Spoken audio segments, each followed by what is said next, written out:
If you live in or around Blythe, you're going to want to hear this. So according to my YouTube analytics, the people who watch my videos are on average American women aged 18 and up. Hi, how you doing? Hi. So doing a video about British politics, you might be thinking, why would I care about that? Why would I watch that? So let me draw your attention to Rishi Sunak. Taken together, this year and next, we're spending £407 billion. Current Prime Minister of the UK is probably not going to be Prime Minister for that long because he just called a general election. Everyone's kind of waiting for him to leave. I find the man fascinating because of his ability to just exude this energy which, if bottled, would be called cringe concentrate with bits. The man is a walking ick, you might say. And regardless of his policies, I would describe Rishi as a person as terminally unlikable. Hello. Yeah, Rishi. How are you? Oh, sorry. Gosh, very excited. Hi, I'm Rishi. Yeah, very nice to see you. Congratulations. Rishi comes at the end of a long line of resignations from the same party. Yes, we have had the same political party made up of basically the same people in power for 14 years. It's hard. If you don't already know, the last Prime Minister crashed the economy completely. The one before that was caught having parties during COVID. The one before that broke down after trying to do Brexit. And the one before that, well, he had an affair. He had a scandal, a premarital affair with a pig. So after all this time, the people of Britain have finally accepted that things need to change. We need a change in government. This is the first actual election in Britain since the pandemic, so I think a lot of people have a lot of pent-up rage and are just kind of, they're sick of these people's faces. So where does this leave the latest Prime Minister? He's leading a party which everyone has just kind of accepted is going to lose. Rishi's in a spot where he just has to play it cool, persevere, pretend that the whole country isn't laughing at him. They are now coming down. They are now coming down. They were coming down from where they were when they were higher. And they're now on their way down. They are down. One thing that I think that politicians underestimate is our ability to make fun of them. Regardless of the amount of fascist energy that you bring to your time as Prime Minister, we are going to find a way to mock the hell out of you until the day that you resign. And not to toot our own horn here, but I think that no one makes fun of politicians better than the British. Like American politicians will get made fun of on SNL or Skibbity Biden. But over here in the UK, I feel like mocking politicians is built into the culture. There is nothing we love more than making fun of politicians. Well, I don't know why I was talking to a tree. The trust of people that have put their trust in us, many of them for the first time, and Boris will have my full support as he does that. Well, I don't know why he's talking to a tree. You have stuff like The Thick of It, Mock the Week, Have I Got News for You, Spitting Image, YouTube cringe compilations, the people waiting outside Downing Street every day. There's a culture of British comedy and making fun of those at the top. Oh, when did Rishi turn off? Oh, I've got to put my password in. There we go. The British sense of humour is very dry as well. I think that lends itself to making fun of politicians because politics is like, this is the driest job in the world. I can't think of anything more boring. So we've already got this culture of making fun of politicians that everyone just revels in and loves. And then we've got the catastrophic fall of the current government. And then in walks this guy, Rishi Sunak. He's simultaneously the death knell to a whole political party and just an all-around awkward person. There's something about him that irks me, and I don't think it's just because he's a Tory. There's something about Rishi that is different, and I need to know why. Welcome to my Rishi Sunak investigation. Here on the board, I've tried to display the man's energy the best I can, his aura, if you will. Yeah, and I'm no spiritual expert, but this man's aura is not good. With being Prime Minister, we only see Rishi during like speeches and public engagements and rallies and Prime Minister's questions, PMQs. Mr. Speaker, all I'd say is he ought to spend a bit less time reading that book and a bit more time reading the Deputy Leader's tax advice. Whenever Rishi is amongst the general public, it's very much...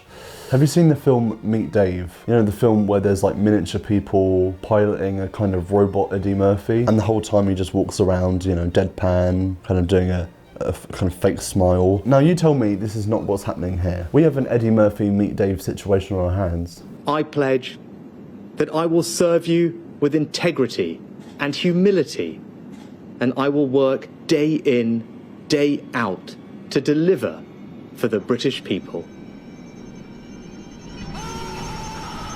There's a real sense of trying to blend in out of survival whenever Rishi Sunak smiles. I mean, look at the terror behind his eyes. He looks like a deer in headlights. Now, this could be an Eddie Murphy situation where little alien men are piloting this man's body, or more likely, this is just what happens when you have a Prime Minister who's not very good at the social bit. How are you? Now, did you get a chance to watch some of the footy yesterday? Yeah, and were you at this boxing I've been hearing a lot about? Yeah, apparently we did quite well, did we? Now, how many Christmas meals have you guys already had? This is my second. This is the second.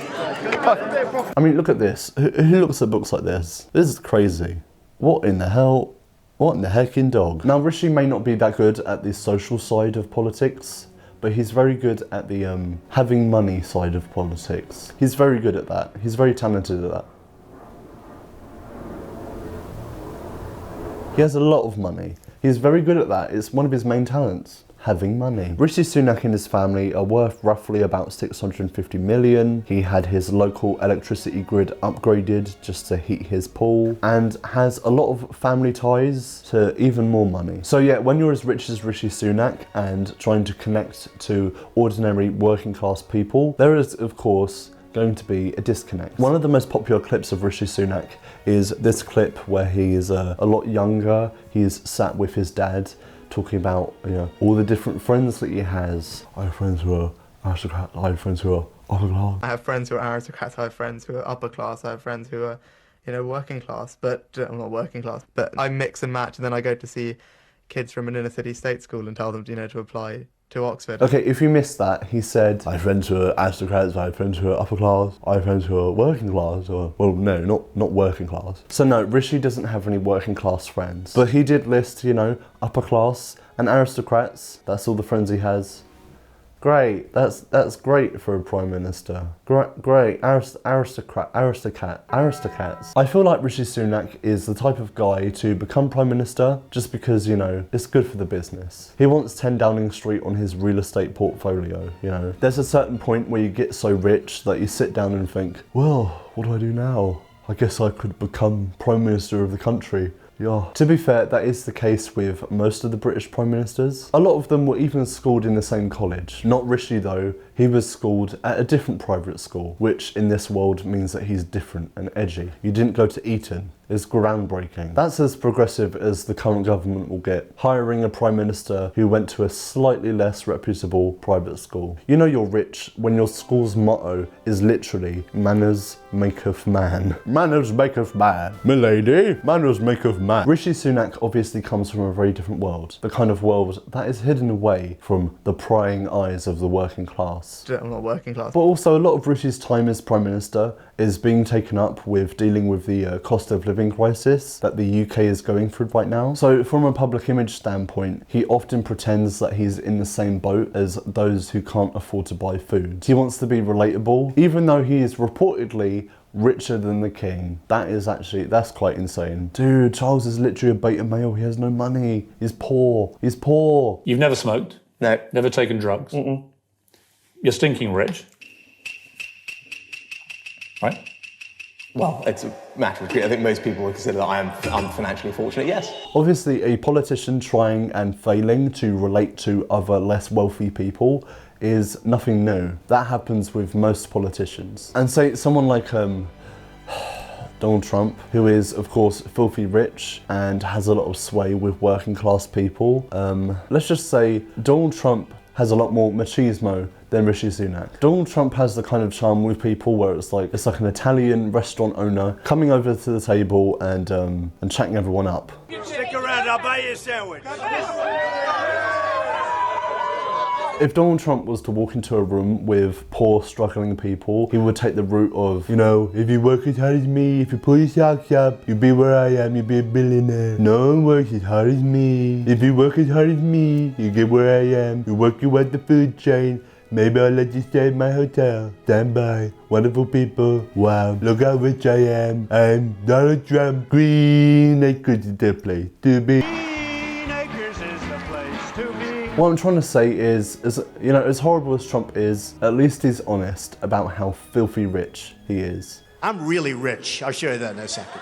But you know, the British, we're too uptight to be honest about our wealth. So we do the kind of introspective mind games of, yeah, you know, yeah, wow, that's really, that's really interesting because, yeah, like, because I struggled as well. So, yeah, I think that's what makes watching Rishi Sunak so awkward, because you can feel the internal conflict of being rich, but having to pretend that you're relatable. It's kind of a rich person imposter syndrome. There's this one excruciating clip where Rishi is asked if he's ever had to sacrifice anything, you know, in his childhood. Oh God, it's so hard to watch. When you are wealthier than the king, what do you do day to day to make sure you're still in touch with the kind of struggles ordinary people face? Have you ever gone without something? Yeah, I mean, my family emigrated here with very little, and that's how I was raised. I was raised with the values of hard work. What did you go without as a child? We went out with lots of things, right? Because my parents wanted to put everything into our education. So what sort of things had to be sacrificed? Lots of things, right? So, Can you give me an example all of sorts something? of things. So, like lots of people, there'll be all sorts of things that I would have wanted as a kid that I couldn't have, right? Famously, Sky TV. Okay. So that was something that we never had growing up. Sky TV is basically like a British, it's a British cable TV. And Rishi might as well have said, you know, during my childhood, we didn't have, you know, SpongeBob, we didn't have Wizards of Waverly Place. Rishi could have said anything to this question, and for him to say one of his main sacrifices was not having Sky TV is, not having Sky TV, that's the main sacrifice. Sky TV. Okay. Again, with politicians like Donald Trump or Nigel Farage, who are popular with working class people, I'm sure it's a lot more appealing to be outwardly, shamelessly wealthy than being a rich person who's hiding their wealth and masquerading as a regular person. Because Donald Trump is a poor person's idea of a rich man, whereas Rishi Sunak is probably the least appealing kind of rich person, the rich person who hides. That's what politicians have to wrestle with. Do I openly flaunt my wealth and risk being envied? Or do I downplay my privilege and risk looking like an imposter? The thing with Rishi Sunak is he goes through all this effort to relate to people and then all of a sudden will burst out into, you know, the richest laugh known to man. Look at that laugh. That laugh screams privilege. As soon as you laugh like that, you've outed yourself as a rich person.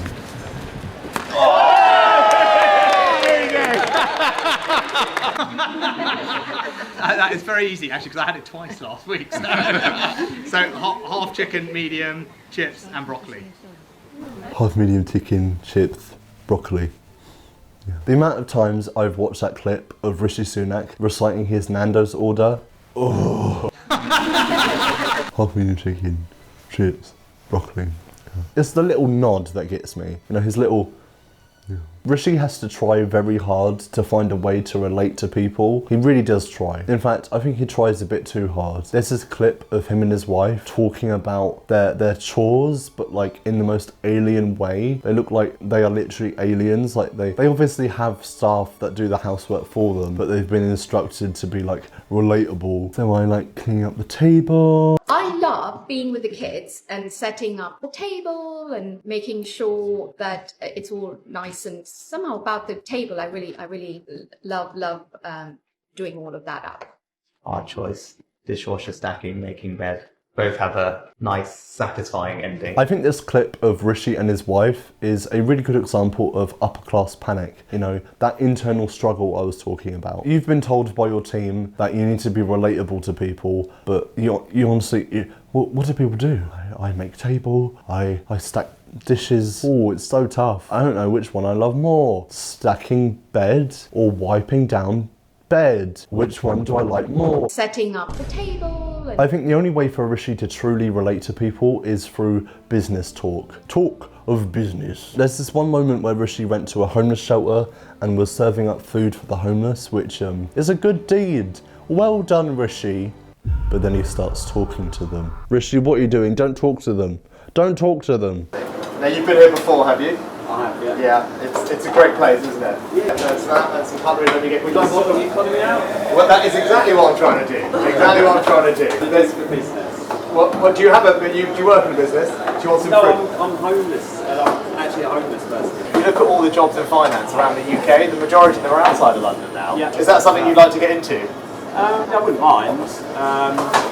I'd like to get through Christmas first. Oh, so do you work in business then? No, I'm a homeless person. This is a homeless shelter. You're giving me food. I am homeless. I don't work in business. What was Rishi expecting the man to say? Like, do you honestly think he was going to say, yes, well, after I've eaten my meal at the homeless shelter, I'm going to my annual shareholder meeting to my company, which I run. I'm a homeless person by night, and by day I have a day job in HSBC. Another thing about this clip that makes it so compelling is it's kind of shot like an episode of The Office. You're expecting like a crash zoom into the corner with one of the other homeless people going like this. It's just another episode in the Rishi Sunak comedy of errors. It's similar to this clip where Rishi is failing to use a card reader. Rishi, the card reader's right there. It's right there, you just tap it. Notice also in this clip that Rishi is buying a Coca-Cola beverage. And for some reason, Rishi and his team have decided that his unique selling point as a politician is he enjoys Coca-Cola. Am I the only one here? It's as if he has like an advisor who's telling him like, Rishi, you know, in the interviews, could you lean more into the kind of like snacky, sugary side of your personality? People really love that. Yeah, these Maryland cookies are my favourite, this is earlier than I normally have them in the day, so this is Well, you can take them home and have them. Well, I will, thank you for that. I have one of those most days, actually. When I became Prime Minister, inflation was all the way up here at 11%. Far too high. You know, people always like to take the mick out of me for my Peloton that I use, but the reason I have to use this Peloton is because I'm constantly eating either, you know, cookies or cake. Here, journalists, have a Sprite and a Twix. Have some sugary goodness. That will get me votes. That's what you enjoy, isn't it? I think maybe they're trying to do the kind of Joe Biden thing where, you know, he's really humble because he likes ice cream and cookies or something. But, you know, Rishi being Rishi, any kind of planned effort to change his public image immediately backfires. So one of these things that not that many people know about me. So I collect Coca-Cola things. Oh, for real? Yeah, I'm a Coke addict. Total Coke addict. Coca-Cola addict. Yes, just for the record. I was going to say. Just for the record, just be totally clear. No. So I generally do have 7 fillings because I got through a lot of the stuff when I was young, which is very bad. I really feel for Rishi Sunak's spin doctor because imagine dealing with this man, you know, you've built up that he loves Coke and then it just completely backfires. So therefore, I think that Rishi Sunak being rich and posh isn't the only thing that makes him unlikable. There's much more to it than that. There is something inherently uncanny about Rishi's spirit. If you take away the fact that he's posh and he's rich and he's a conservative, you know, you take all of that away, what are you left with? The bare bones of Rishi Sunak. What are you left with? Well, he stands at a nimble 5'7". Look, if you're 5'7" watching this, don't get offended, okay? I'm only like 3 inches taller than that, and I'm not making fun of you being 5'7", I'm making fun of him being 5'7", okay? It's funny because he is the Prime Minister. I don't usually like to make fun of people's appearances. I think there's better ways of being funny than that. You know, I don't like to make fun of things that people can't control about themselves. But I think it should be noted that Rishi Sunak has a striking resemblance to Roddy the Rat from Flushed Away. The comparison of Roddy the Rat from Flushed Away is usually a comparison where the man looks like a rat but in a kind of good-looking way. Wait, why is he kind of... But when I say that Rishi Sunak looks like a stop-motion Aardman character, it's more about the inherent Britishness of it all. You know, the big eyes, the big teeth, the big ears, the rat nose. It's very British. It's a very distinct British energy. Wait, one sec, let me... The dirtier the better. These are great. The dirtier the better. I do find it strange how both the King and the Prime Minister both resemble each other and look like characters from Wallace and Gromit. Maybe it's worth looking into. I mean, follow the money, people. Follow the money. I'm just saying it's strange. What the fuck? Right, we're one peg down. We're one peg down. Another key aspect of Rishi Sunak's negative 4,000 aura is his voice. And I've got a message for the Labour Party too, because they know that they had to win here in order to win a general election. They know that. They assumed that Tees Valley would just stroll back to them, but it didn't. It didn't. There's a common comparison between the voice of Rishi Sunak and the voice of Will from The Inbetweeners, a show that I don't think is really for me, like I'm not really that keen on it, but I can't deny the comparison. The comparison is uncanny. Is it right, Neil, that Thorpe Park has one of only 2 pulley launch coasters outside North America? I don't know. It is right. You're a young family. You work hard, saving a bit each month, but it's tough. So all these elements put together, we can confirm that Rishi Sunak he's built different. I think this is what's so interesting about British politics, because, you know, you hate the government, you hate capitalism, you hate your landlord, your job, you hate the way that the system is built, and then the guy in charge of it always this Roddy the Rat looking mother. This is the guy in charge. And I can't even begin to explain how catastrophic the current government have been for the past 14 years. Like, honestly, it's just a joke at this point. Everything has gone wrong. Like, Liz Truss went into government for 2 months, crashed the economy, killed the Queen, and then left. I mean, you just have to joke about it at this point. Putting it lightly, I think a lot of people are angry at the government, and even more angry when this is the guy who is supposed to be the final boss of them all. He's supposed to be the best that the government can offer. Really? Really? I think a lot of people have an individual fantasy of what they would do if they saw a politician in the street. I'd really give them a piece of my mind. I hate them so much. If I got my hands on Rishi Sunak, I'd give him a piece of my mind. Boo! Boo! Sunak out! Boo! Resign! Resign! Boo! Boo! Resign! Resign! Leave now! Resign! Resign! Resign! Me personally, when I saw Liz Truss walking the street and she walked in front of me, all I could do was just, stare in disbelief. Boo! Liz Truss! It's honestly one of the strangest things, that's ever happened to me. Just, I'm walking down the road, and then, former Prime Minister Liz Truss walks past. And we see instances where Rishi goes out in public and gets confronted by people who are brave enough to say anything to his face. And they've looked after you really nicely? Yeah, they always do. Yeah. It's a pity you don't pay them more. Well, we are trying. No, you're not trying. You need to try harder. Right, I will take that away. There was this one time where Rishi got confronted by this woman who is obviously going through a hard time and just wants her life to be better again. And all we can do is just do his rich, maniacal laugh in front of her. You could make it all go back to how it used to be, where we had, not literally, but where we had, if you had a problem, you could go to the hospital. My daughter spent 7 hours waiting. I think it's so horrible to be met with someone who genuinely represents the mindset of a lot of people, and for him to just laugh at her. Whatever happened to manners maketh man, Rishi? Whatever happened to that? There was only so long that Rishi could laugh it all off, because on the 22nd of May, rather symbolically, Rishi Sunak called for a general election in the pouring rain. All whilst someone is playing the song Things Can Only Get Better on speakers, so his entire speech gets just completely overshadowed by the dramatic irony of it all. I recognise that it has not always been easy. Some of you will only just be starting to feel the benefits, and for some, it might still be hard when you look at your bank balance. But this hard-earned economic stability was only ever meant to be the beginning. The question now is how, and who do you trust? But Rishi, he's not letting it get him down. He wants to prove that he can run the country for another 5 years. Now, this calls into question, what exactly are Rishi's policies? What is he bringing to the table?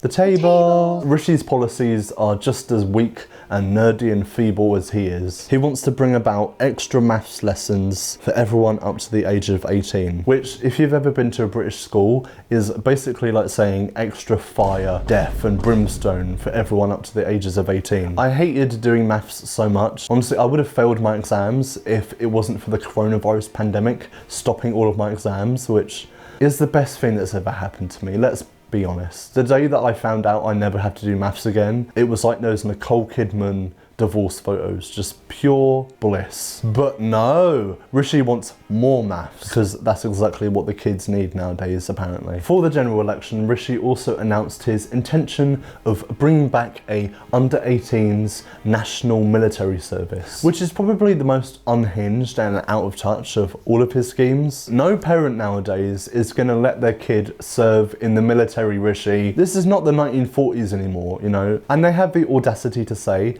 that it's going to help kids to get out of their bubble. You know, the bubble that we made for ourselves because our future prospects are so miserable. You know, that bubble. They did kind of backpedal and imply that you have a choice between full military service and just volunteering like a few weekends a month, but it doesn't matter because it all plays into this kind of old person's idea of the youths. Those youths need to get off TikTok and go back into the military. That's what I did in my day. I went to the military. It was good character building. I saw a couple of my friends die, but it was good character building, you know. So that's why we will introduce a modern form of national service. And I think it's going to be transformational for young people in our country, giving them the skills and opportunities they need to succeed in life, fostering a culture of service. Another interesting thing about Rishi that you have to understand is all the voters that he's trying to appeal to are either, you know, literally in their 80s, about to die, or give very much Britain First gammon vibes. So Rishi, in order to keep the attention of the people that vote for him, will announce crazy policies like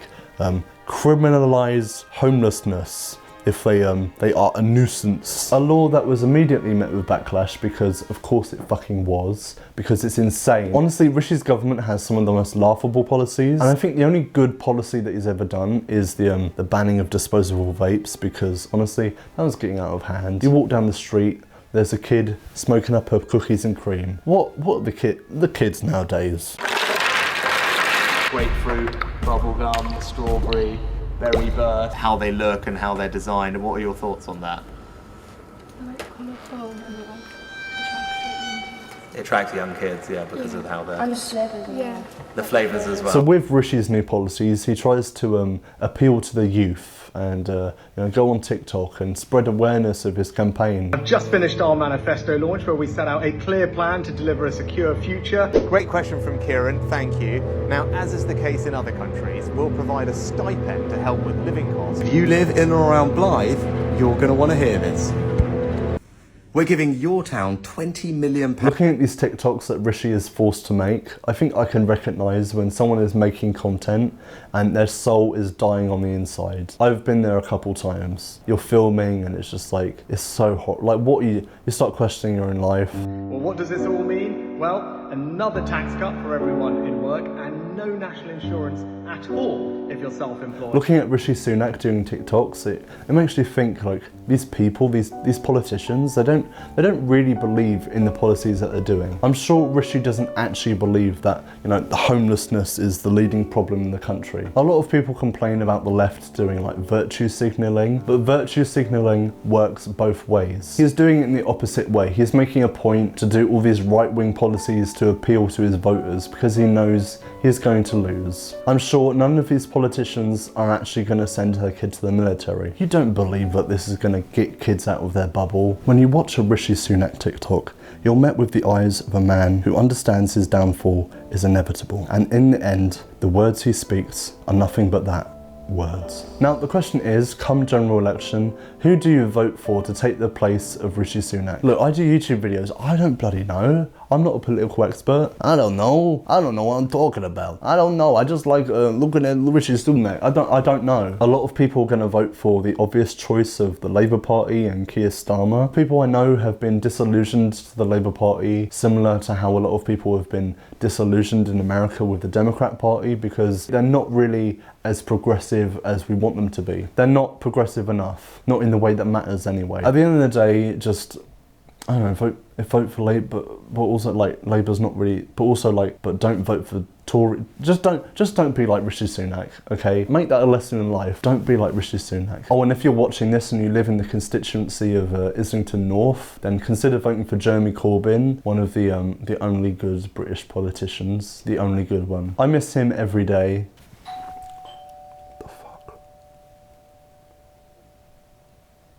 I'm not answering the door.